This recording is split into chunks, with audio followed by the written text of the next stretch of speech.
I'll be speaking to Clara Connolly about a disruption of a speech by the head of Britain's Labour Party as an effort to help Syrians under siege.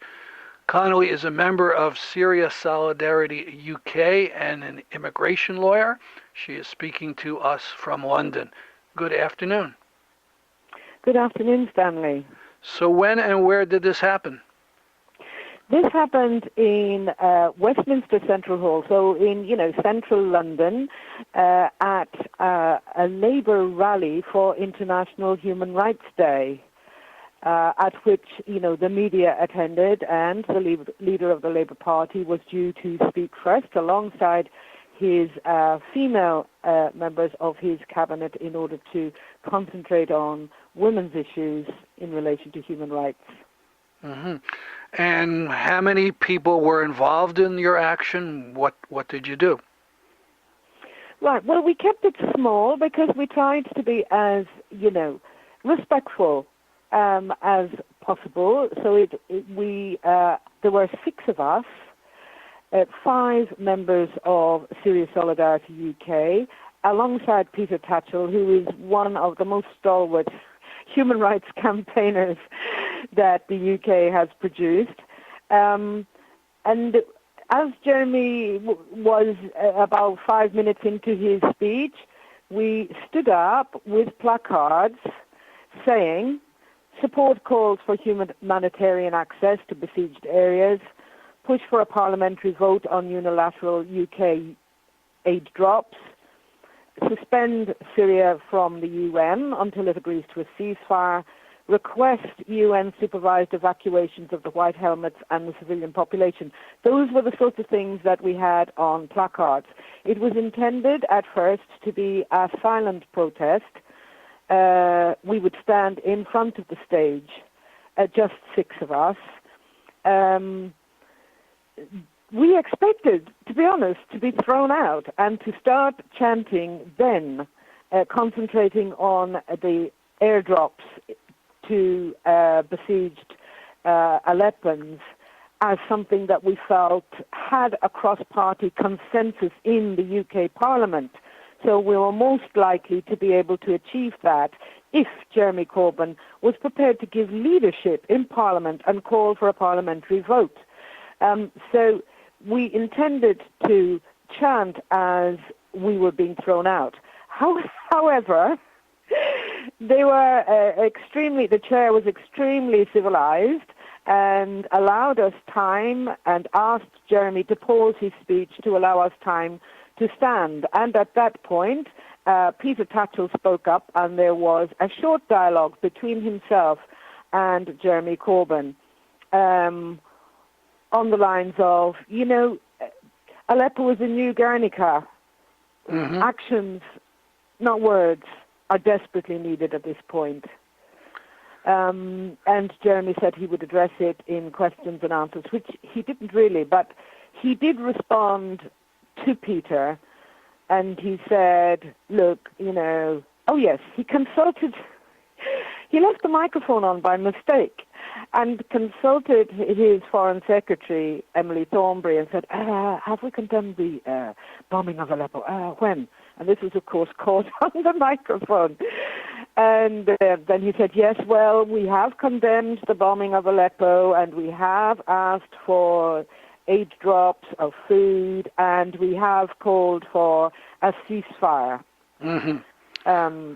Before we go into this, tell me a little bit more about Peter Tatchell. I don't think he's well known here in the United States. Right. Well, Peter Tatchell is a long-standing human rights activist. I would say not exclusively, but primarily on gay and lesbian issues. For example, he tried a citizen's arrest of Mugabe at one point, and got himself bashed on the head for his pains. And Mugabe is the head of Zimbabwe. Yes, and he also was involved at one point in a demonstration of lesbians and gays in Moscow and was very badly beaten up there. But, I mean, in general, he is a human rights activist in the UK. He has supported Syria Solidarity UK on previous occasions. Okay, Because, good. you know, he has felt strongly that Syria is the humanitarian catastrophe of the 21st century, and that our response, and particularly that of the Labour Party, which, you know, uses the progressive rhetoric of humanitarianism and of human rights, particularly the Labour Party, has not been either united or vocal on this issue. All right, but you say you say Corbyn later said, well, we do support food getting to Syrians. So what's the matter with what his position is? Well, it is true that he has been conspicuously silent on the issue of Syria. I mean, for example, we confronted him on an occasion before when he was speaking at a Stop the War coalition meeting recently. And we said, will you condemn the bombing of Aleppo and of other cities in Syria? And he said, I condemn all bombing. Well, that's a bit like saying I'm against everything bad. You know, he makes these kind of general statements which really, in essence, mean nothing without action to back them up. It would be very simple for him now to unite behind, support his Foreign Secretary, who has actually written a letter with 200 other MPs to Theresa May, to our Prime Minister, asking for UK airdrops. But he needs to, you know, step up and ask for a parliamentary vote on that issue. There's plenty of support in Parliament. It should be garnered and used. Action is needed, not words, we believe. So you feel that basically he's sort of saying the right words, but deliberately not doing the things in Parliament that would count. Exactly. Yes, he is paying lip service rather reluctantly, one feels, when he is pushed to the issue on the issue of Syria. He has said very little.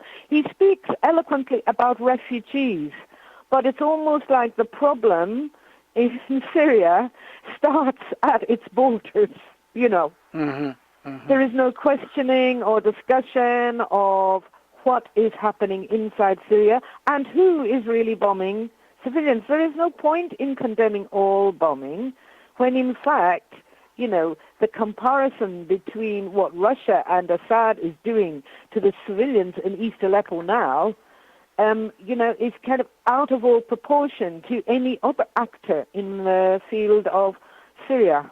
Now you confronted Labour Party leader Corbyn, but Labour's not ruling Britain or the UK. So what is the position of the ruling group? Is it the Conservative Liberal government? What do they say about airdropping food? Well, some Tory members support it. You know, there are a number of Tory MPs who have, Conservative MPs who have supported the letter to Theresa May. But I guess, Boris Johnson is on various tours around the world. It's hard to pin him down. Of course, we plan, when we can, to do exactly the same thing to Boris Johnson, the Foreign Secretary. But what we do feel is that a united and strong Labour voice on this issue could make such a difference because, you know, it's a weak government and divided on many issues. It needs a decisive push. We terribly, terribly miss Joe Cox, of course, rest in peace, who, you know, chaired the Friends of Syria group in Parliament.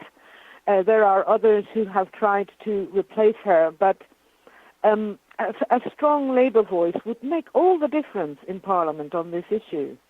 That's why we are targeting Corbyn, and because, you know, of his rhetoric on human rights, he has to make that, real. Getting back to decisive action. Getting back to the British government about Yeah. why they don't act, do they just follow the U.S.? You think that's the dominant thing? I'm afraid that yes, that is generally the case.